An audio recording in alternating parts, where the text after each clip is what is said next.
President Trump responds to woke sellout Howard Stern reportedly losing his radio show. Now, if y'all don't know shock jock Howard Stern, he used to be a shock jock.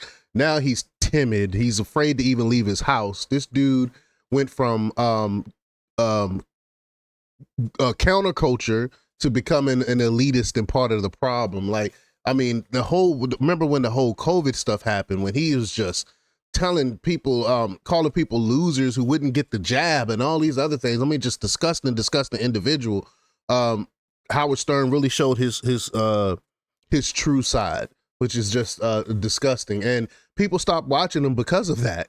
And now Sirius Radio is losing so many. I think I read like I think it was $10 million, $20 million, maybe $10 million behind having to pay Howard Stern for a show that nobody watches. And we're gonna hear what President Trump has to say about it, because they used to be really good friends before Howard Stern went Trump deranged. So we're gonna talk about it. We're gonna play the clip.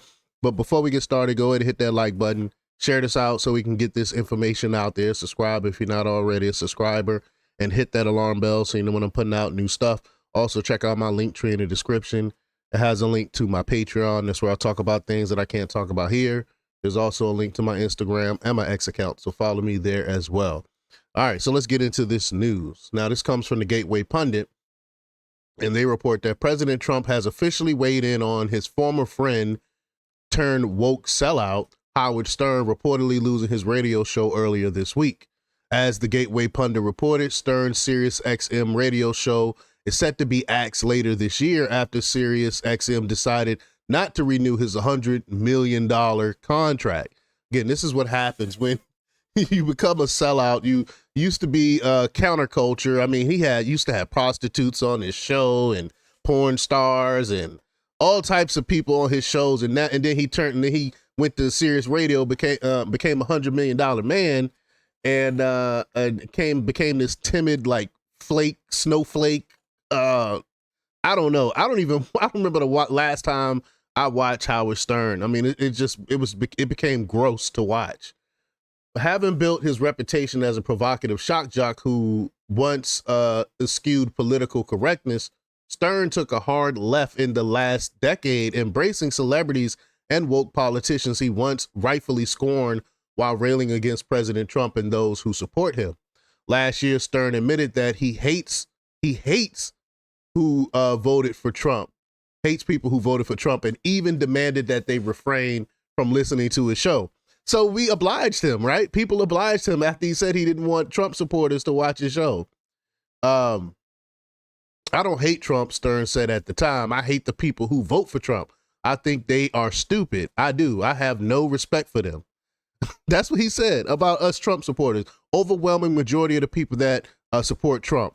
So people stop watching them because of that. I mean, why would you tune in to a show where the host flat outright says he hates you? This is why people like Michael Jordan was smart. He stayed out of the political games. When they asked him who he was supporting and how he felt about Republicans, Michael Jordan famously said, Republicans buy my shoes too, or buy Nikes too, or something to that effect. So, I mean, that's the smart way to do it. If you are trying to sell a product or something like that, you shouldn't alienate 50% of the people that would watch you.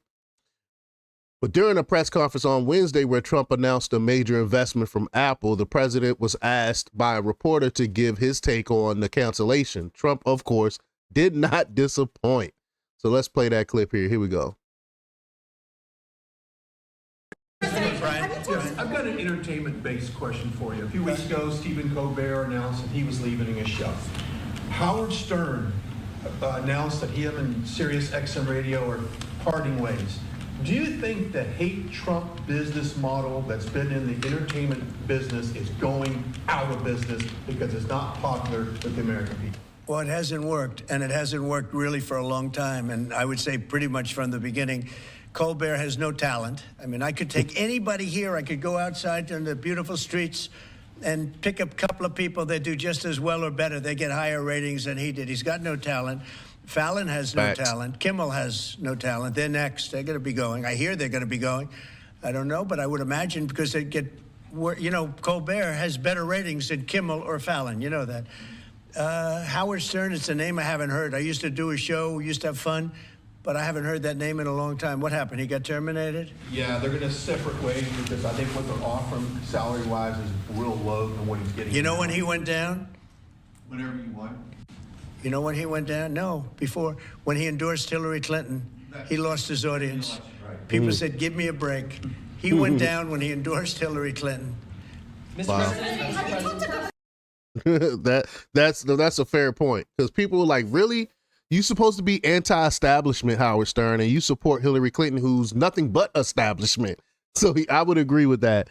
But it's been amazing to see the fall of these these people who used to pretend that they had the people's best interests at heart become these mega elitists and just straight out hating you because of who you vote for. Is just ridiculous. And now the chickens are coming home to roost for Howard Stern. But y'all let me know what y'all think about this. Leave y'all comments down below. Like, share, and subscribe, and check out jjthepsychotherapist.com for the latest in news. Until next time, peace.